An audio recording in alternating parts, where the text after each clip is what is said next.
welcome back to another session of Paint This with Jerry Yarnell, right here at the wonderful Yarnell School of Fine Art. I am so happy you could join me on this. I think this is our third session on this painting called Multnomah Falls, which is a wonderful place up in Oregon. Again, we're trying to do paintings, folks, from all 50 states. We've done several, as you know.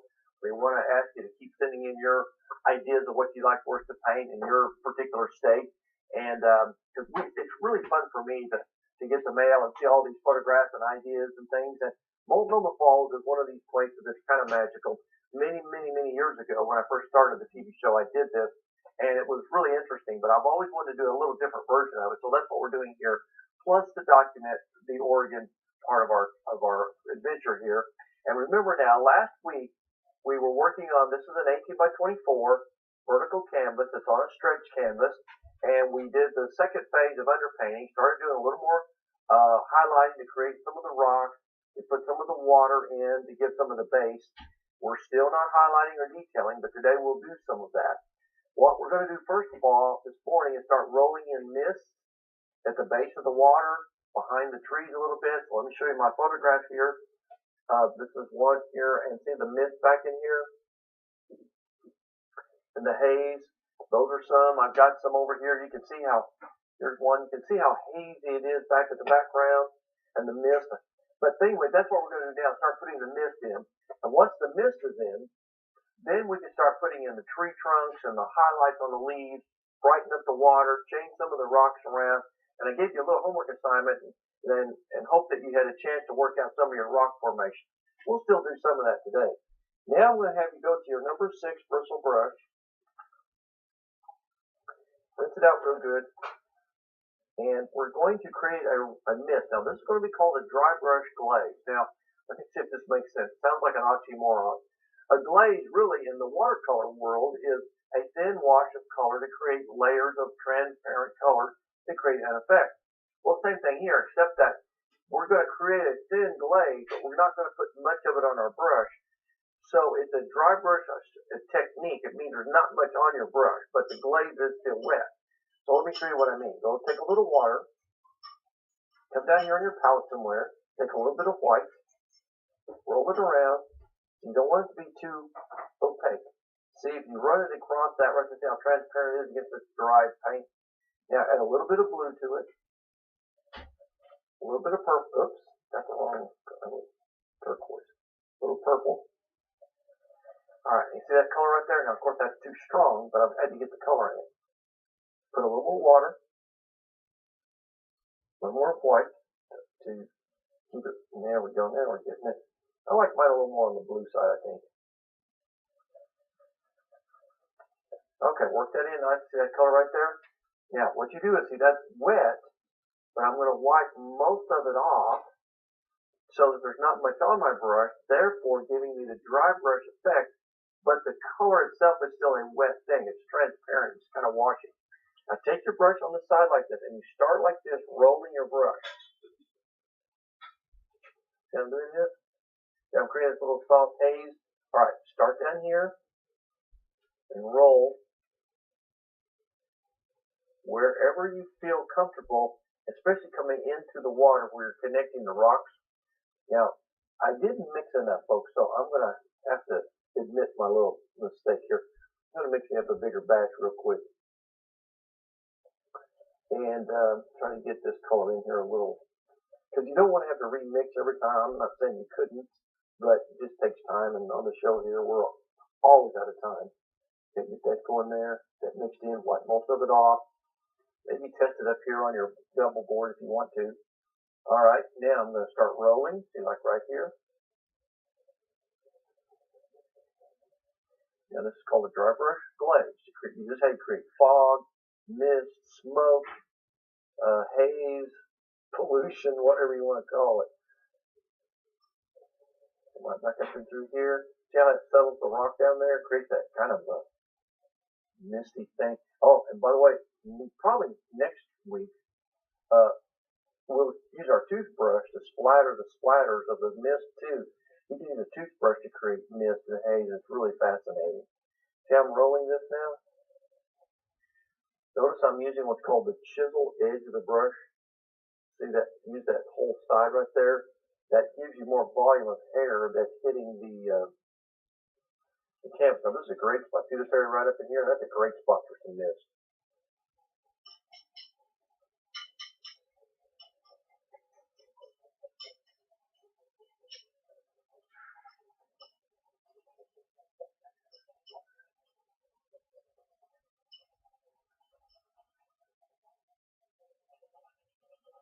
Gonna roll it up in through there. Just kind of roll back up into these little pockets. It's okay if you hit the edges because that helps to soften that. Can you see the mistiness that's creating in there? Here. Store to the other side now. You can actually, you're actually digging in pretty heavy. You can hear the way it's touching the canvas. What it's doing is just, it's kind of skimming along the surface of the tube.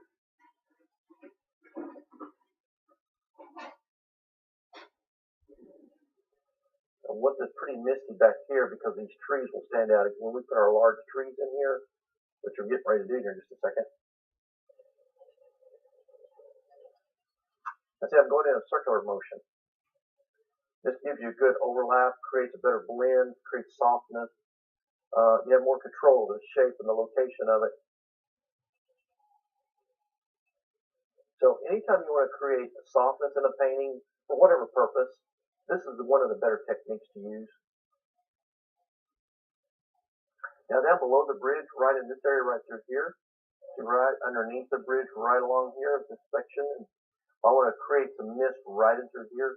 I don't want too much, but I want I'm going to brighten it just a little with a little more blue.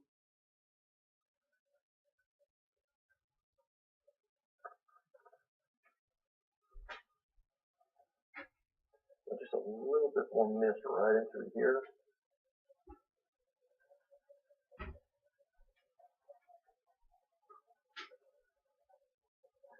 Mostly, this has helped you see how I create that sort of like the water flowing and building. See right down in here in this section below, let them come down a little further. Just come like this. This will connect your waterfall to this group of rocks.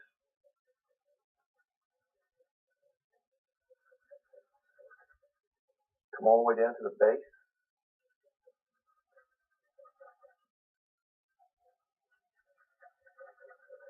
This tires your hand and your arm out too, so like, probably pretty soon you're having enough of this. Okay, one more little bit, then we'll get on to something else. But it's just part of the job. We have sometimes in painting, folks, you have to do things even though you don't want to. But everything in life is like that. So this takes a little while, but it's worth the effort when you're finished. Okay, I think we're just about done with the mist at this point. Now we'll probably do a little more misting maybe in our next session or the final one. But for now, I think that's all we need to do what we have to do. Yeah, it looks pretty cool. Stand back and look at it. You can see the haziness down, the fog rolling in. And, rinse your brush out. Now, up here on the left-hand side, on one of these photographs, I'm not really sure what kind of tree we're going to use, but this collection of trees here, and if you remember in the book I found, you can see that same location of trees here. This is just closer up. I don't quite want to get that detailed because I'm pushed further back. We can also see the haze and the mist in this painting too, or this photograph. And so whatever reference material you're using, and you can probably go on the internet and find photos of WaterFalls. So it's a public thing. It's really a popular site. So you can see different trees, different times of the year, how much light, how many leaves you want to put on them. Well, if you want to now, take your charcoal and just kind of be your own person. Use artistic license. I'm going to sketch in a couple of trunks here now. And I know that I'm going to have some trunks coming out like this to overlap this area. And there's going to be leaves up in here. And I think I'm just going to go ahead and stick with this early spring. You could use autumn. Fall's a fun time to do this. But I think I'm going to stick with the greens, the yellow greens. Maybe a little bit on the mustardy color. I like that, a little bit of mustard color in my greens. So now what you're going to do is we'll just quickly lay in a little bit of a trunk. I think I'll take my number 2 or number 4 little chisel-edged synthetic brush here. Take a little bit of brown umber and a touch of blue. Thin it down so it slides. Now remember your nylons and synthetics, it takes a little more moisture to make the paint slide as opposed to a bristle or a sable. So up here, all I'm going to do now, this is just a quick little thing, guys, just to give me a guide. I'm just going to block in a couple of trunks. Not that they're finished, and you may want to come back and do a little more work to them later. Kind of looking at this photograph here. Again, even though we know this is a particular area and it's got specific things, it's okay to still have artistic life. And I'll tell you a quick story while I'm doing this. Many, many years ago when I was in Taos, New Mexico, they did a little competition with a couple of the, well, actually 4 or 5 of the real famous artists there. And they had them all go out to the same location. It was real popular for artists to go where this big, huge cottonwood tree was that a lot of artists painted. And they had all 5 of these artists paint this tree in this location with this old adobe building. And when they all came back, every single one of them had a different interpretation. And in some cases, it didn't really even look like the location. But that was their interpretation of it. So my point is, unless you're doing it for a client or a collector that says do it just this way, remember, you have the license. That's what we call it art. It's an expression of your innermost feelings and emotions and attitudes. So whatever you do, if you want to shape your tree a little different, that's your business. Don't let anyone else tell you you can't do that. Now what I'm going to do is go to my number 6 bristle brush. I'll have a little more control over it this time. Rinse it out good. Let's go back down here to this area of the dark. Now this is what we've been using the same tile for the last several sessions. I've not changed the thing. So all the original mixtures are still here. And if you'll take your hooker screen now, a little burnt sienna, because I'm going to warm it up this time. Touch of purple. Again, flatten it out. You know, we flatten it. See how it flatten it so it kind of fans it out. I know that's scary. A lot of you are afraid to do that, but if you want this to work, you're going to have to do this. Now, I'm going to bring this in again. Now I'm going to start here tapping again, and now I'm going to be a little more specific about the shape. I'm going to be a little more careful, and hopefully in this session we can get all the main subjects in, and then in the next session or 2, I'm not sure if it's going to take 1 or 2, we will start putting all the sunlight, the highlights. Oh, that's when this painting really takes on a form that you won't believe. See, now what I'm doing, I'm just shaping this tree against this misty background.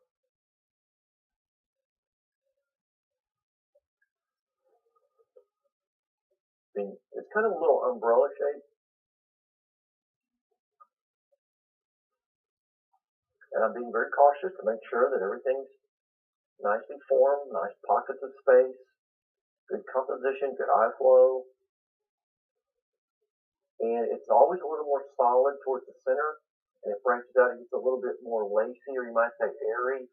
And a little touch of water. Don't get this too soupy. I might warn you guys about something. If you get it too soupy or too transparent, it does not make good leaves. It just gets real mushy, and you don't want that either.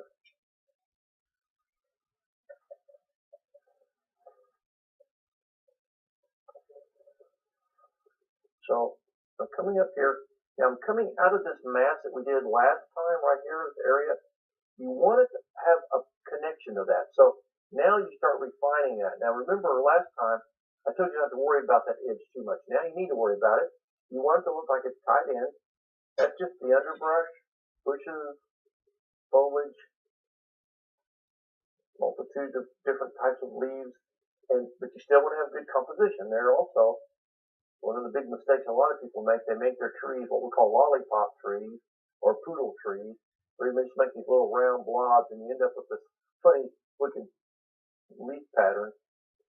I don't want to do that. So I'm just kind of branching out here now. Notice another thing this is doing. I think this is quite fascinating. Now, all that mist, see how it's pushing that way back there? This is coming forward because of the contrast. And of course, either later in this session or in our next one, we'll pull out that wonderful thing called a script brush. And all of us here have a love-hate relationship with that thing. We still get, I think of all the brushes that we use. That one and the hate brush are the two we get the most comments about. So I think it'd be wise to start practicing with that a little bit because we're going to be using it here.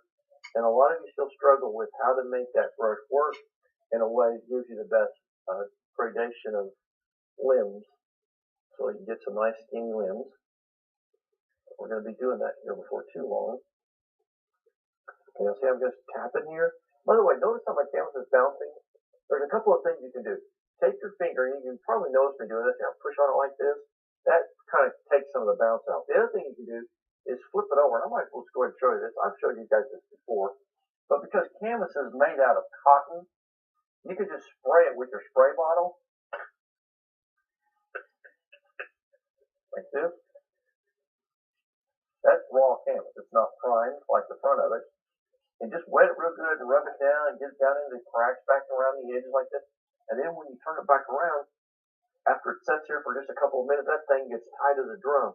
And that's a little trick that a lot of artists use during the painting process to kind of get the paint to, canvas to be a little tighter. And you'll notice here in a minute that bounce starts to disappear. Well, all canvases have a little bounce, but I usually take my finger in the process and kind of tap on it or hold it so it doesn't bounce as much. But you can tighten the canvas substantially by just wetting it real good, and it'll tighten right up.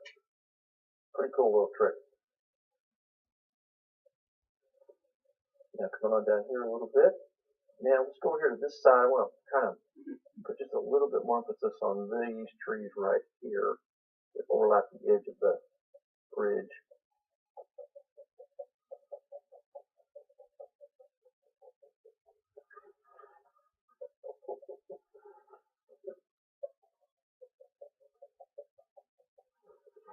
Stand back and look at this. Yeah, I think we can live with that for now. Now, one thing I'm going to do, I'm going to go ahead and do what we call your form highlight. Now, this is not the accent highlight or the real bright highlight that gives it the real glow. This just forms it. So right now, on the outer edge of these tree leaves, we're going to go ahead and put our first form highlight. So come down here to your palette, working in the same area. Take some of your vivid lime green, or depending on what brand of paint you're using, sometimes you can get phthalo yellow green, but vivid lime green is what we're using here, and a little touch of yellow maybe.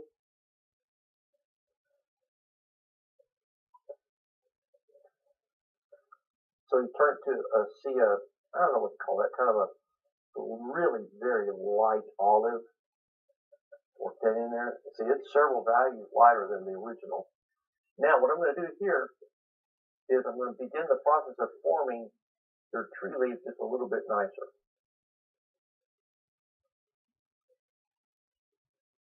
And by leaving some of the darks underneath, oh my goodness, this looks so good. The depth, the form, shape.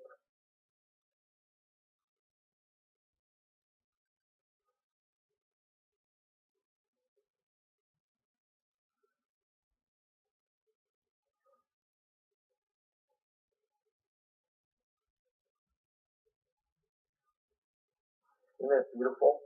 See that form, but see I'm leaving little dark pockets. Back to the thing that we talk about, the negative space rule once again kicking in.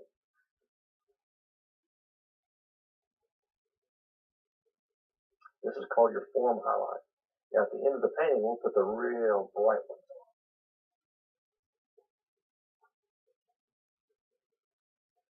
And I just love doing this. This is so cool. Now let's go up to the top of the tree.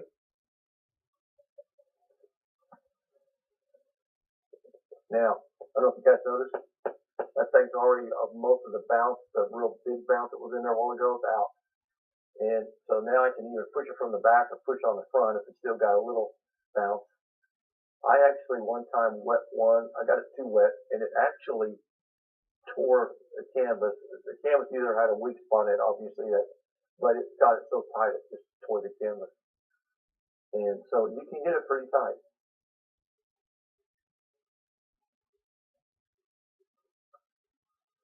Just working my way right up the tree now.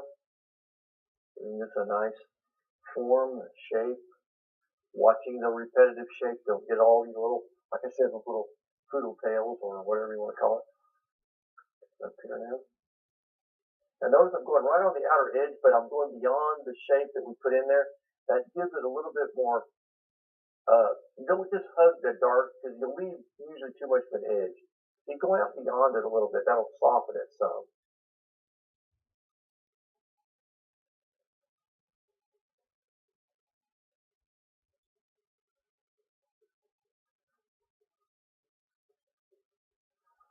Okay, let's take a look here. Now, if you look at a couple of these other photographs, I'm going to go ahead and show you something here.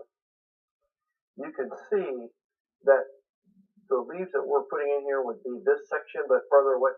See, there's lots of foliage all along the edge and around, behind, and under the waterfall. So don't be afraid, folks, to go ahead and start dabbing in some of those things. Like, see on this one here, this is kind of what we're doing. These two combination and plus what was coming out of the book. See, you've got all kinds of stuff you can put in there. So how do we know exactly what's perfect? Well, there's no such thing as perfect. So just do what's artistically interesting to you. So like on this side over here, because the sun's coming in behind, there would be what we call a silver lining or sort of a backlit situation. And so we won't do much there. I do want to do a little bit down here at the base. And I can't believe we are already closing in on time. I just don't understand where it goes. So we're going to have a little bit of this down in through here. And so I'm going to urge all of you to do a little bit of this brush work. Sketch in the basic shape of your bridge because we're going to lay that out pretty quickly in our next session. Kind of get it blocked in. And I'm going to have you work more on your tree leaves between now and our next session. I'll probably do a little of that too. So a lot of times, you guys, just for the sake of time on the show, the magic of television gives me the ability to do things that are really repetitive, like doing this leaf thing takes so much time. I don't want to waste all of our time on the show. So I'll probably do a little of this between sessions just to get it a little further along. You can do the same thing. Like over here, for instance, I may put a little bit of highlight, just a little. Like I said, not much. Just to form that outer edge. Because you won't get too much highlight back in here unless you've got sun that's kind of coming in front of some of these trees with the sun rays. And you could do that. And who knows? You know, I'm a real big fan of ad-libbing, and I may change my mind and have some sun rays coming through here, so that'd be kind of fun. But I am going to put some highlights right here to suggest the shape of some leaves there, just so it's not all dark. All right, now here's what we're going to do. We'll work on some more of that later, and like I said, between now and then, you work on that, but I want to go to do one spot before the show ends. I want to go back down to our number 4 or number 6 chisel edge synthetic, okay? And we're going to go ahead and put another layer of white on the water. This will be layer number 2. So now you're going to take your white, come down here to a spot, thin it down a little bit, work it evenly into your brush. Make sure it's thin enough that it will slide. Flatten out your brush to where it creates a nice little even distribution of paint. Okay, you can start anywhere, but I'm going to start right here on this little shelf. You see, I'm kind of tapping this. So that's a little what we call a shelf. And from that shelf now, you're going to go ahead and, whoops, with that yellow, oh, I see what it is. I had some yellow green there from the tree that I picked it up there. We don't want that. See, the beauty of acrylic, or oil for that matter, you can go in there and you can wipe it off quickly and not have any issues. So I've got to rebuild that color. I didn't want that green in there, that's for sure.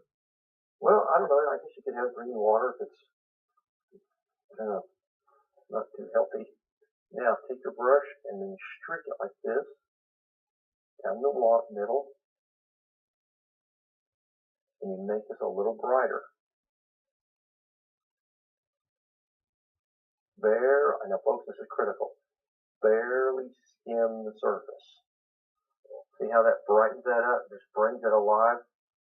Touch of water, a little more white. Flatten it out. Yeah, I can see a little trickle of water coming from right here behind this rock. So you put a little shelf, tap it like that, and test it off over here. Pull it down, maybe to another little shelf. because they all kind of merge together.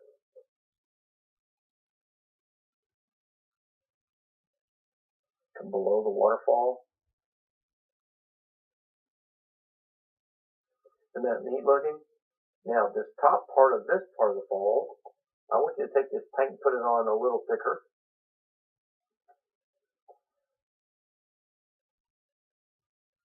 Tap it, because this is where the water's going to be a little turbulent. Then come over the center like this, drag your brush over. Down the middle. Now just barely skimming. Gently feather with your finger if you have to. Just a touch of water. See, if you don't get enough water in these nylon brushes and synthetic, they don't, because they're made out of a hard hair, they're not like an absorbent hair like a bristle brush or a sable. It takes a little more moisture to make them work good. It's hitting the edge of this rock, so that's what this little jutted out effect is.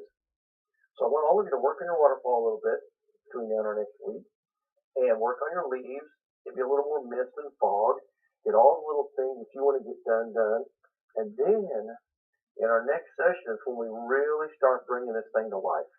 You might want to sketch in your bridge so that you can see its shape a little bit better. And we'll probably block it in, and then it's probably going to take a couple more sessions to finish this painting, just because of so many changes, layers and values, and kind of cleaning up edges and softening.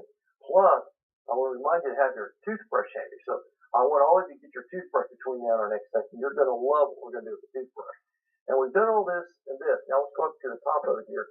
And this is kind of where we'll end the show, folks. But we'll start up here at the top.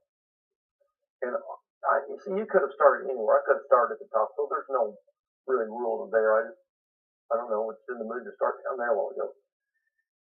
And see this rock right here? I've jutted out. I like that, but it's not very finished. So I will finish it, clean up some edges, maybe roll in a little mist to soften some things, make it a little bluer in some spots, and then we'll highlight our rocks a little brighter in some areas next time. So all I want you to do between now and our next session, clean this thing up a little bit, enjoy the process. It's been a lot of fun bringing this show to you. I can't wait till next week. And then the following week to put the grand finale on it. So God bless you, stay inspired, keep painting, and I'll see you again real soon right here on another Yarn Hill School of Fine Arts.